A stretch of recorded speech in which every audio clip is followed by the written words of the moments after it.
Bienvenue sur la chaîne. Si vous êtes passionné par les histoires captivantes et inspirantes, vous êtes au bon endroit. Avant de plonger dans le sujet d'aujourd'hui, assurez-vous de vous abonner pour ne manquer aucune de nos prochaines vidéos fascinantes. C'est parti! Carlos, de son vrai nom Jean-Christophe Dilto, était l'une des figures les plus emblématiques du divertissement en France. Avec son apparence sympathique, son style de performance humoristique et sa voix distinctive, il a laissé une empreinte durable sur le public. Cependant, derrière l'image joyeuse de l'artiste se cachait une histoire de vie marquée par la tragédie, la perte et une fin inattendue. Enfance et premiers combats. Carlos est né le 20 février 1943 à Paris, dans une famille intellectuelle influente. Sa mère, Françoise Dolto, psychanalyste exceptionnelle et pionnière de la psychanalyse infantile, et son père, Jean Dolto, physiothérapeute, lui ont donné des bases solides. Pourtant, son enfance n'a pas été paisible. Un événement marquant s'est produit quand il avait 10 ans.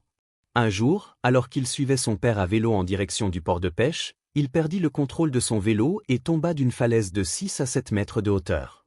Il se fractura les 2 jambes et dut être hospitalisé dans un état critique. La période de rééducation fut longue et difficile, marquée par une douleur physique intense et une période d'isolement. Ce qui fut le plus marquant, c'était l'impact psychologique. La perte de sa mobilité, la prise de poids et les moqueries de ses camarades affectèrent sa confiance en lui. Cependant, grâce à l'aide de sa mère, Carlos transforma cette épreuve en un défi personnel et développa une force intérieure qui l'accompagnerait toute sa vie. Le voyage vers l'art. Carlos, initialement orienté vers une carrière de physiothérapeute, se détourna de cette voie à 18 ans pour poursuivre son rêve dans le monde du divertissement.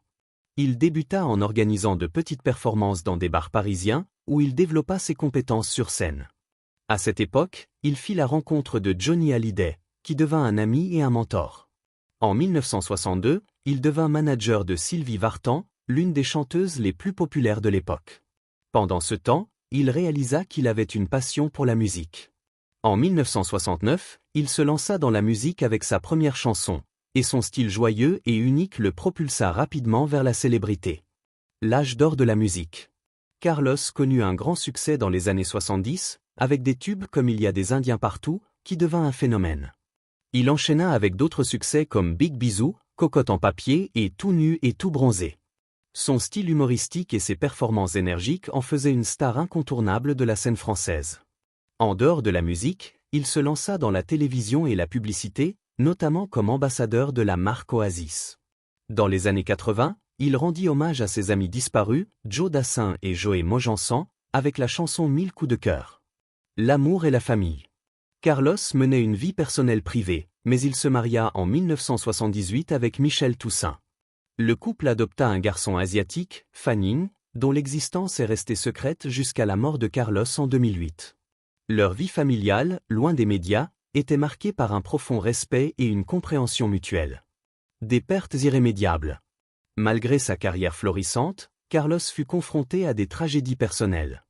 En 1980, son meilleur ami Joe Dassin mourut subitement, suivi de la perte de Joey Mojansan en 1982.